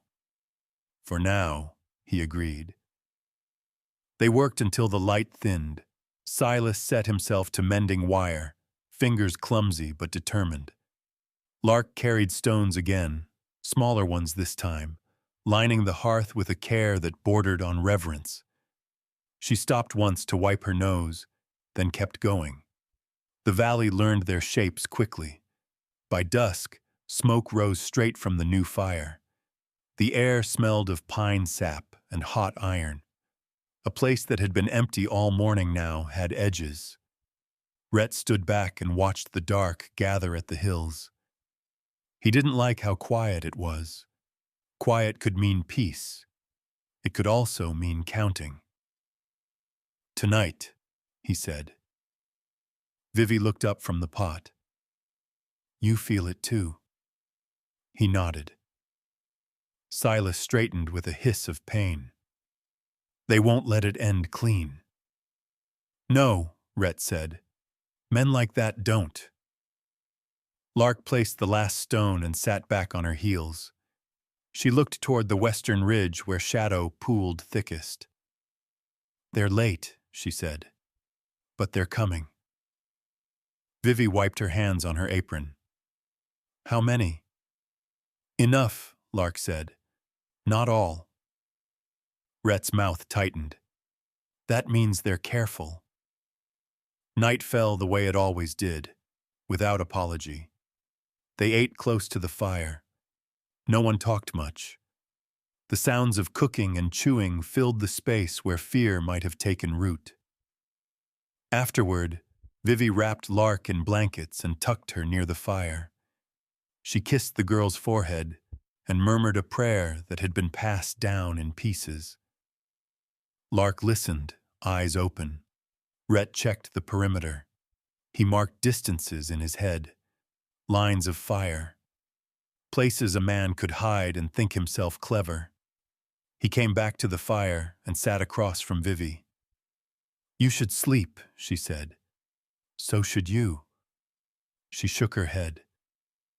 I'll sleep after. Rhett understood after. The fire cracked. Sparks lifted and died. Stars came out, sharp and indifferent. Then the horse screamed. It came from the far side of the valley, sudden and wrong. A sound torn straight from the animal's chest. Rhett was on his feet, rifle up. Down, he said. Vivi moved Lark behind the stones in one smooth motion. Silas crouched, breath tight. From the ridge came voices, low, urgent. Hooves thudded, too many to count in the dark. They're testing, Rhett said. They want us to run. Vivi's jaw set. We don't. A shape moved at the edge of the firelight. Then another. Men fanned out, keeping distance, confident in the dark. A voice carried across the valley, calm and amused. You picked a fine place. Rhett didn't answer. You know how this ends, the voice went on. You can. Hand over what you took, or we can take everything else. Vivi stepped into the light, shotgun visible. You're already too late. A chuckle. That's what they all say. Rhett shifted left, then right, forcing the men to track him. He fired once, into the dirt near a boot. A warning and a measurement. The reply came in a volley. Shots cracked, wood splintered, dirt leapt. The fire flared as a bullet punched through a log and showered sparks. Rhett moved. He always moved. He circled wide, low, letting the men fix on the fire while he found the gaps. He dropped one with a clean shot to the shoulder, another with the butt of his rifle when they met too close for thinking. Vivi fired when she had a shape she trusted. Each shot mattered. Silas reloaded, hands shaking, but true. I've got one, he said, more surprised than proud. A rider broke from the line, charging hard, reckless. Rhett stepped into the open and met him head-on, grabbing the reins, wrenching the man sideways. They hit the ground together, breath exploding. The man swung wild. Rhett blocked, drove an elbow into ribs, felt them give. He rolled clear and came up with the man's gun in his hand. More shapes moved. Too many. Then Lark screamed, not in fear, in warning. Behind you! Rhett turned as a man rushed from the dark, blade raised. Rhett fired from the hip. The man fell, momentum carrying him into the dirt at Rhett's feet. For a heartbeat, everything stopped. The remaining men hesitated. In that hesitation, a whistle cut the night, sharp, commanding. Hooves thundered from the opposite ridge. Lamps bobbed. Voices shouted orders that didn't ask permission. Deputies. The men in the valley broke, scattering like ash. Rhett stood, chest heaving, gun smoking. He watched the dark swallow them whole. Deputy Briggs rode in first, jaw set. "You all right?" Rhett nodded once. Briggs surveyed the damage, the fallen men groaning, the ones who'd fled. "We tracked them from the creek," he said. "Judge Holloway sent us." Vivi stepped forward. Lark pressed to her side. "They won't stop." Briggs shook his head. "They will now." He glanced at the men on the ground. This was their last try before warrants turned into chains. Rhett lowered his gun. The deputies gathered the wounded and the unlucky. Lamps moved away. Hooves faded. The valley grew quiet again. Rhett sank onto a log by the fire, the fight leaving him all at once. His hands trembled now that there was no reason for them not to. Vivi came and sat beside him. She didn't touch him yet. "You stayed," she said. "I said I would." Lark crawled out from the stones and stood between them. She looked at Rhett, then at Vivi. "It's over for tonight," she said. "Tomorrow will be different." Rhett let out a breath that was almost a laugh. "You're getting good at that." She shrugged. "I'm learning when to listen." They sat together until dawn teased the hills with pale light. Rhett watched the sky change and felt something unfamiliar settle in his chest. Not peace exactly, but the shape peace left behind when it was done running. "I'm still here," he thought. And so are they. The fire burned low but steady, and the night, having taken what it could, finally let them be. Morning came thin and pale, like it wasn't sure it belonged. Rhett woke before the light reached the valley floor. Frost clung to the grass in white stitches, sewing the night shut behind them. He stood, joints complaining, and scanned the ridges again. Nothing moved. That worried him more than gunfire. Vivi was already awake, kneeling by the fire, coaxing it back to life. She didn't look at him when she spoke. "They'll talk," she said. "Yes," Rhett replied, "and word travels faster than horses." Silas sat wrapped in blankets, face gray but alert. "Deputies won't hold them long," he said. "Men like that slip bonds." "They don't need to hold them," Vivi said. "Just long enough." Lark stepped out into the frost barefoot, then winced and pulled her feet back onto the blanket. She hugged herself, eyes narrowed at the eastern slope. "We can't stay," she said. Rhett nodded. "We move before noon." "Where?" Silas asked. Rhett didn't answer right away. He studied the ground, the way the snow had been cut by hooves, the places where the earth showed through. He saw paths most men missed. "North," he said finally. "Into the pass." Vivi looked up sharply. "In winter?" "They won't expect it. They won't expect anyone to survive it either." Rhett met her gaze. "That's the point." They packed what little they had: food, water, the satchel wrapped tight and hidden beneath blankets. Vivi left the piano stool by the hearth, fingers resting on it for a moment longer than necessary. "Lord," she whispered, "watch this place." Lark tucked her wooden box into her coat.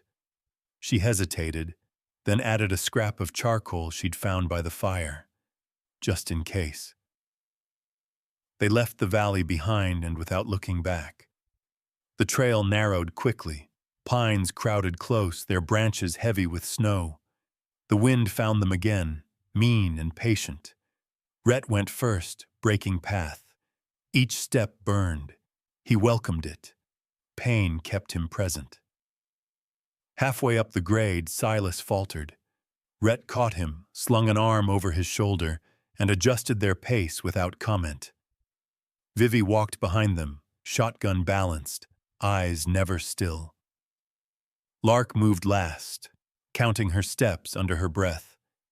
At the first switchback, they heard it. Hooves. Rhett raised a fist. They froze.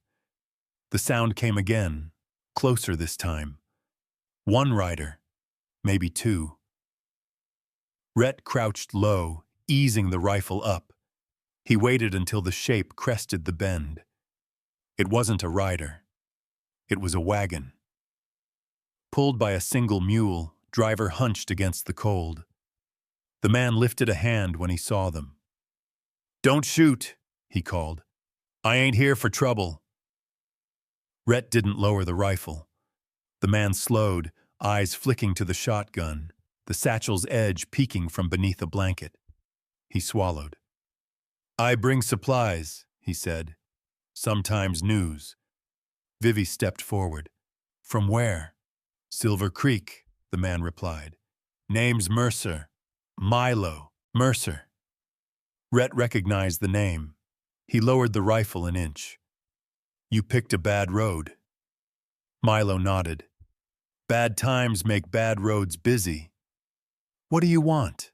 Vivi asked. Milo glanced at Lark, then away. "I heard what happened last night." Rhett's eyes hardened. "You heard wrong." Milo met his stare. "I heard enough." Silence stretched.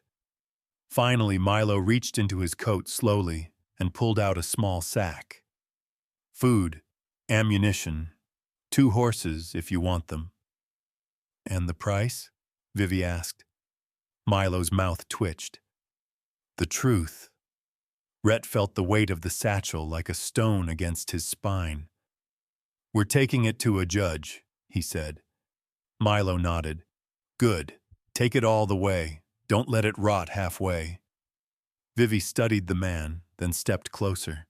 She took the sack, checked its contents with practiced hands.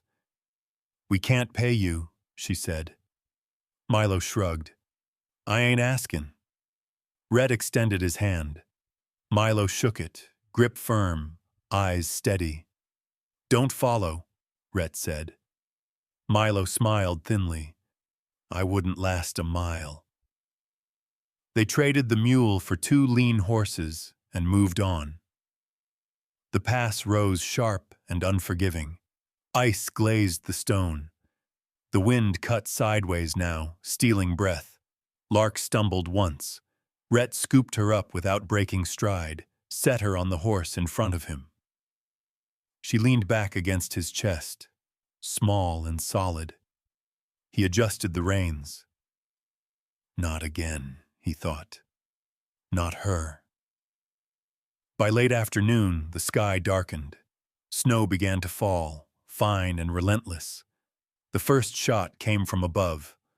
Rock exploded near Rhett's head. He dragged the horse sideways, shouting for the others to take cover. Men appeared on the ridge. 3, maybe 4. Rifles leveled. "Hand it over," a voice shouted, "and the girl walks free." Vivi's answer was a gunshot. Chaos followed. Rhett dismounted, moving uphill at an angle, firing in measured bursts. He dropped one man, wounded another. The rest scattered, smart enough to keep distance. A bullet clipped Rhett's shoulder. Pain flared, hot and bright. He bit down hard and kept moving. They pushed through, inch by bloody inch, until the ridge emptied and the men fled down slope. Breathing hard, Rhett leaned on his rifle. Vivi ran to him, tearing fabric, pressing cloth to the wound. "You should have let me go first." He shook his head. "No." Lark watched him with wide eyes. "You're hurt." "I've been worse," he said. She didn't smile. They reached the far side of the pass at dusk. Below them lay a long stretch of road, winding toward distant lights. Vivi followed Rhett's gaze. "Denver." "Yes." "And after that?" Rhett didn't answer right away. After that meant courts, meant names spoken out loud, meant no more running. "I don't know," he said. Lark slipped her hand into his. "I do," she said softly. He looked down at her, snow gathering in her hair. "For now," she added. They camped in the lee of a rock, outcropping, fire small and careful. Rhett sat awake through the night, shoulder burning, watching the road below. Somewhere out there, men were still hunting, but the road stretched on, and for the first time in a long while, Rhett believed it might lead somewhere worth reaching. They reached the outskirts of Denver before dawn. The city lay low and wide, smoke already lifting like a confession that had learned to speak early.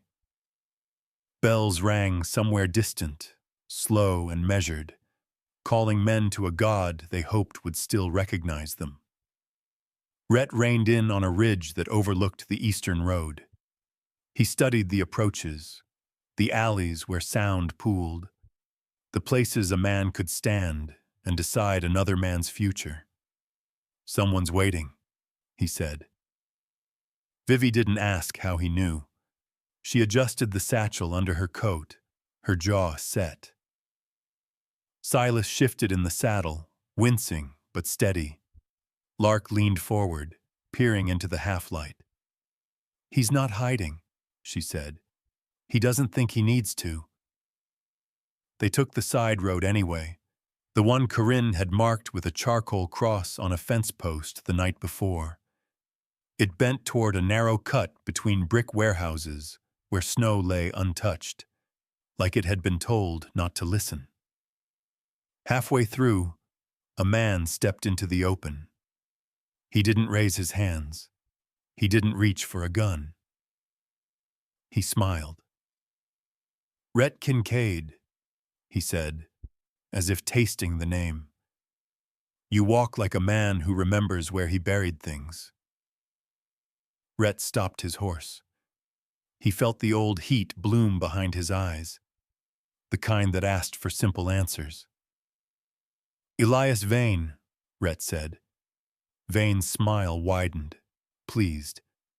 Still sharp. Vivi slid from her saddle, shotgun angled low but ready. "You're blocking a public way."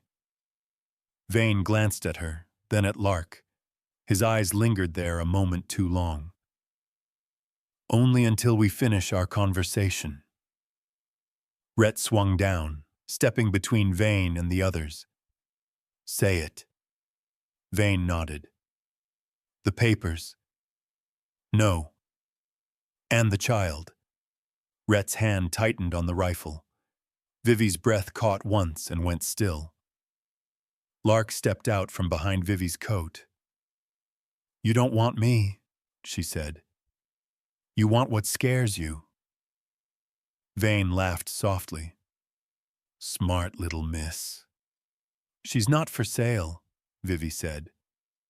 Vane sighed as if disappointed by poor manners. "Nothing is for sale anymore," he said. "That's the trouble." He snapped his fingers. Men moved at the ends of the cut, shadows resolving into rifles, boots shifting for balance. Not many. Enough. Rhett counted. 3 on the left, 2 on the right. One behind Vane, careless. "Here's how this goes," Vane said. "You hand over the papers, you hand over the girl, I walk away. You all live." He tilted his head. "Or you don't." Rhett felt the pull again, strong and clean. 1 shot, 2, quiet after. I could end it. He lifted the rifle. Lark's hand closed around his wrist. "Don't," she said. Not loud. Certain. Vane's eyes flicked to the gesture. "She knows," he said. "She always does." Rhett lowered the rifle a fraction. The men at the ends shifted, nervous now. "You kill him," Lark went on, and he still wins. He gets inside you. Rhett swallowed. His breath shook once. Vane leaned in. She's right, he said. I'll live in you either way. Rhett looked at him, really looked. The clean coat, the soft hands, the eyes that never quite landed on anything human. No, Rhett said. You don't get that. He moved. Not toward the gun. Toward Vane. In the same instant, Vivi fired. The blast took the careless man behind Vane in the leg, dropping him hard. Silas fired from the left, his shot wild but loud, buying a second. Rhett closed the distance and hit Vane like a storm breaking a door. They went down together, breath driven from lungs, snow biting. Vane clawed for a knife. Rhett caught his wrist and wrenched, bone popping with a sound that carried. Vane screamed. Rhett rolled, pinned him, drove his forearm across Vane's throat until the man's eyes went wide and bright. Do it, Vane rasped. Finish it. Rhett felt the edge of the moment. The old voice whispered, This fixes everything. Lark's voice cut through, small and fierce. If you do, you can't come home. Rhett's arm trembled. Then he eased the pressure. He reached back and grabbed the chain from the saddlebag, looping it tight around Vane's wrists, then his ankles. He hauled him upright and slammed him against the brick. Vane slid down, choking, bound. The men at the ends broke. Boots scraped. Shots cracked wide. Then they were gone, the cut swallowing them whole. Silence returned, heavy and earned. Rhett stood over Vane, chest heaving, hands shaking now that they were empty. Vivi came to his side. She didn't touch him. She didn't have to. You chose, she said. He nodded once. I did. Sirens sounded in the distance, bells and whistles, law finding its voice. Vane laughed weakly.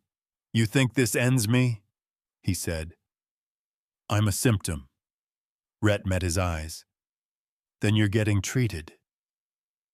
Deputies poured in moments later, faces tight, guns ready. Judge Holloway followed, coat buttoned wrong, breath showing.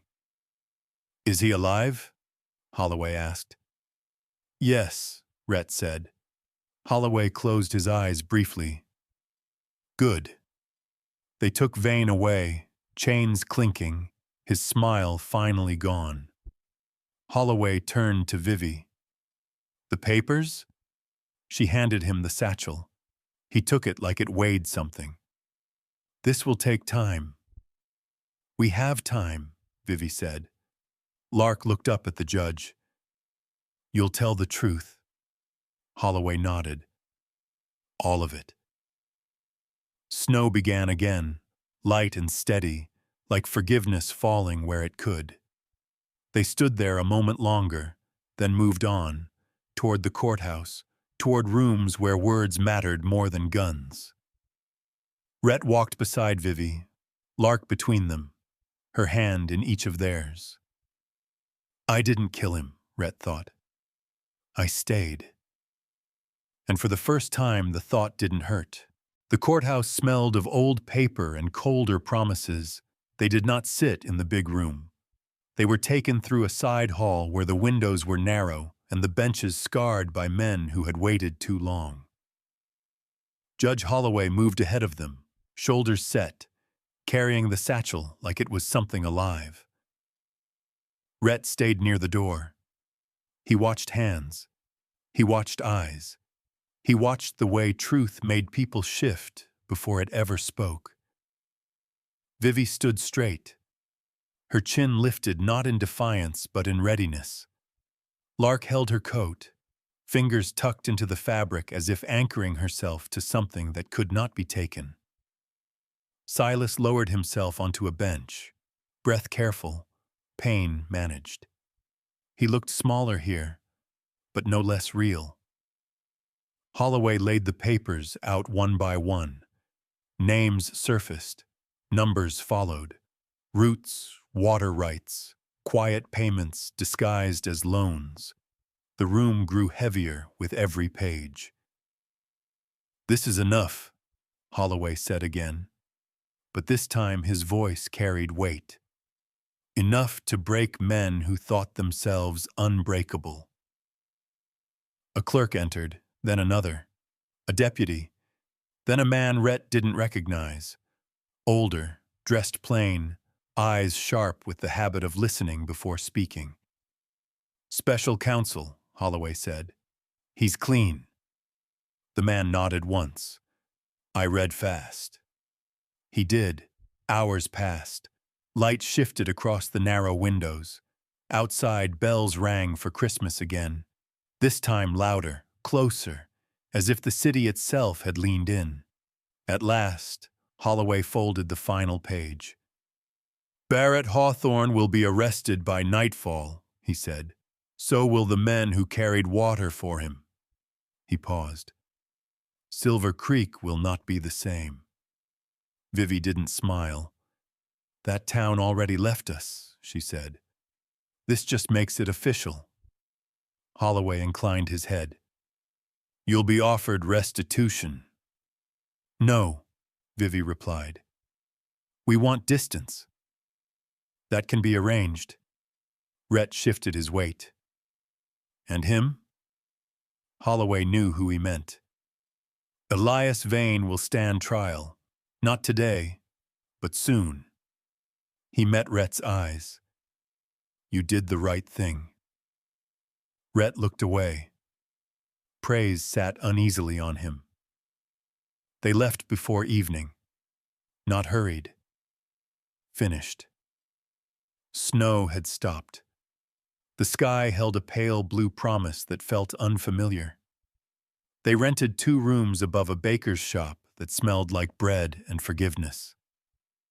Lark pressed her nose to the window, watching people pass without looking over their shoulders. "Is this what safe looks like?" she asked. "For now," Vivi said. That night, Vivi took the letter from her coat and placed it on the small table between them. The lamplight made the paper glow like something remembered. She didn't read it again. She didn't need to. Instead, she folded it carefully and slid it back into its place. Then she did something else. She untied the chain from around her neck and set the ring beside the letter. Rhett saw her do it and said nothing. Lark watched closely. "Does that mean Papa's gone?" Vivi knelt in front of her daughter and took her hands. "No," she said. "It means he stays where he belongs, and we're allowed to keep living." Lark considered this, then nodded. "God likes when people don't pretend." Vivi smiled, tired and real. Before dawn, Rhett stepped outside alone. The street was quiet, dusted with fresh snow. He breathed in and felt the ache in his shoulder answer back, steady and survivable. "I'm still here," he thought again. "And so is tomorrow." They left Denver at first light, not running this time. They followed a river south, then west, until the land opened and the air changed. Snow thinned. Grass returned in hesitant strokes, green like a question asked gently. They found the place without searching for it. A low rise, a stand of cottonwoods, water close enough to hear at night. Soil that broke clean under the heel. Rhett dismounted and stood still. Vivi stepped beside him. She didn't ask. Lark climbed down and walked the ground, slow and careful. She set a stone where the sun struck longest and looked up. "This one," she said. "This place remembers how to wait." Silas lowered himself onto a log and laughed once, surprised. "I could fix a fence here," he said, "if someone lets me." Vivi reached for Rhett's coat and held it, not pulling him closer, not pushing him away, just holding. "We don't know how to do this," she said. Rhett nodded. "We'll learn." They worked that day with borrowed tools and tired hands. Posts went in straight. A hearth took shape. Smoke rose, thin but honest. As evening fell, Lark planted a small sapling near the water. She pressed the soil firm with both hands. "For people who didn't make it," she said, "so the ground knows." Rhett felt his throat close. He turned away until it passed. When the fire burned low and stars began to speak, they sat together. No weapons within reach, no road calling them back. Vivi passed Rhett a cup of coffee. Their fingers touched. Neither pulled away. "Stay," she said. Not a command. A door. He nodded. "I'm home." Lark leaned against them both, small and warm and alive. "Spring will come," she said. Rhett looked at the dark hills and believed her. Somewhere far off, bells rang again. Not warning this time, but welcome. And the land, which had seen so many people pass through it afraid, finally learned their names and did not forget.